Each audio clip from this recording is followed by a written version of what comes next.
Good evening, ladies and gentlemen. Welcome back to my channel. We're going to show y'all how to change a air filter on this bad boy Maverick residential mower. And as you can tell, this is my business name. I'm located in Florida and I do 3 different counties.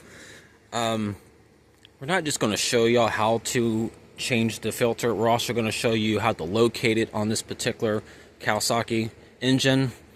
I bought this mower last year. This is a 2024 model. Bought it from Farming and Equipment in Ocala, Florida.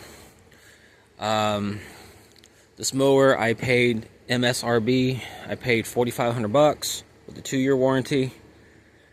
But that also included getting the 4-pack of blades and the oil filter and everything else that came with it. So this mower has had its service already. I'm going to tell y'all why. Because this mower here, it states in the book that you should service this thing either every 100 hours or annually, whatever comes first. Well, it's almost August and it's already time, to do the services. I did change the oil within. It states in the book, it says 50 hours.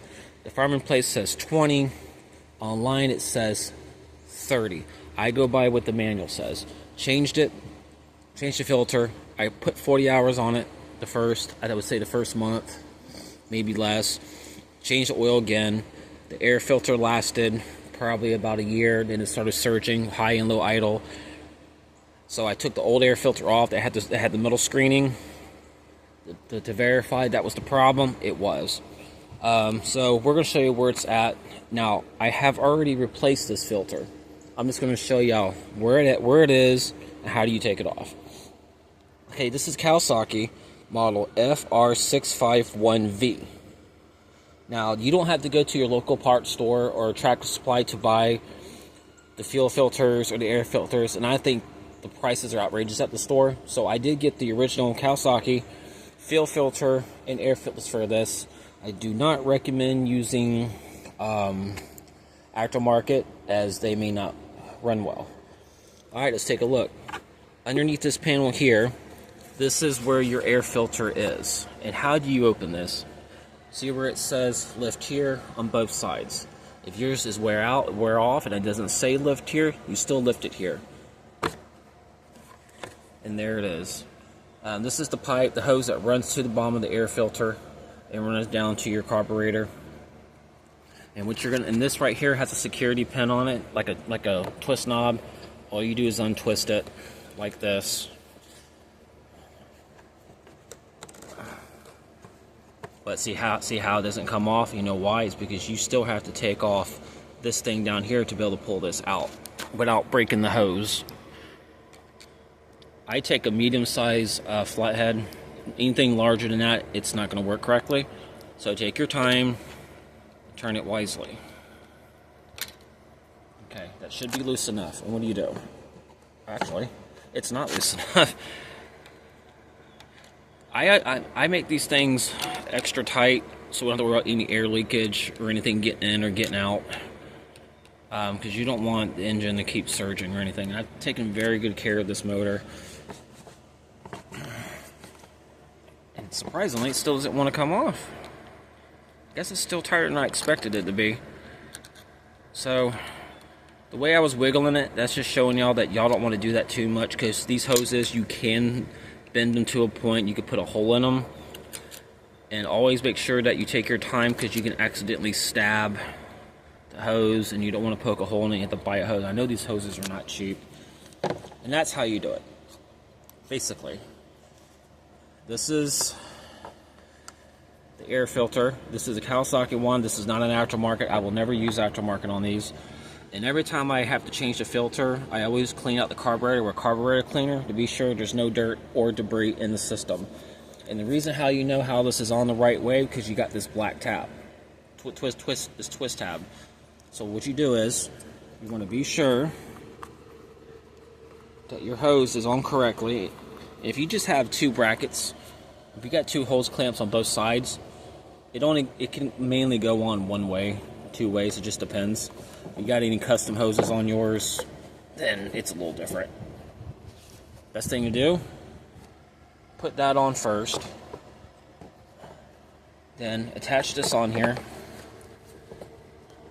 But see how this is not, you cannot put this tab down here, because if you do, this lid will not close properly, and if you force it, you will break it. So take your time. You'll twist it like that. Push it down a little bit.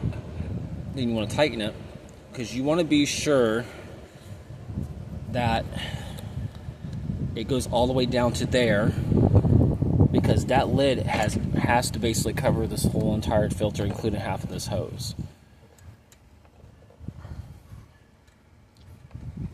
And make sure it is super tight to where you can't turn it no more. Don't force it.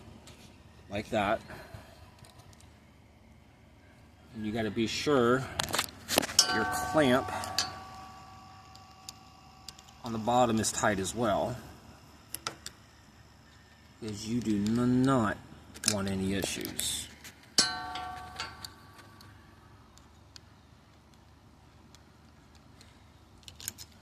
Most people would use a drill, but if it comes off, I'm not worried about it.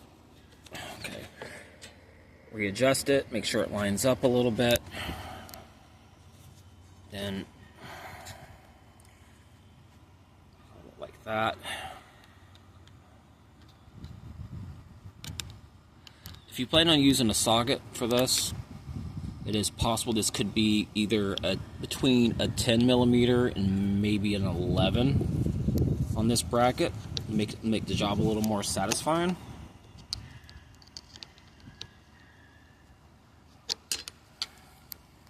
But now it wants to go on.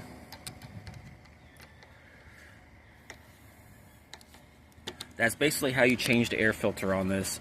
When you get done, take this tab, close it until it clicks, and there you go. That's all you do. On this particular motor, I did change the fill filter, even though it wasn't completely dirty. But since it's my annual change, I have to be sure it's going to be good for at least another year. But this is the fill filter. It's a little smaller than the other one, than what the manufacturer puts on. But this is still the Kawasaki fill filter made for this model mower here. All you do is take a pair of pliers, undo this side, undo this side, pull the hoses off, and reattach it, and crank it up, and everything's good. The original fill filter that came with it's a little bigger, and this one's the same one. It's just smaller, and it's not aftermarket. So sometimes you don't always get the same size or the same type of filters that you normally had. It's always good to be sure that everything underneath here is cleaned off. Like, I haven't cleaned mine yet because I gotta do some jobs tomorrow, so it's not worth me even trying to basically do any cleaning on this thing today. So that's basically how you change your air filter, and this also is just basically showing you how to locate your fill filter, which is underneath your seat on this particular motor. In the book it says, and well, my recommendation is yes, change it every 100 hours or annually. Like, I bought mine in August. If you used it since then, change it annually if you haven't reached 100 hours. I've reached over 40. But it's best to keep your stuff well maintained, so you don't have to worry about any problems on the field or at your home. Make sure you put your seat back down and all that other mess. But yeah, that's how you change the air filter and locate the fill filter on the Kawasaki FR651V for the bad boy Maverick. I hope this video helps, and y'all have a great one. Don't forget to hit that subscribe button. If you have any questions or comment, if you have any questions, you can comment, and I'll try to get back to y'all as best as I can. Thank you, and y'all have a great week.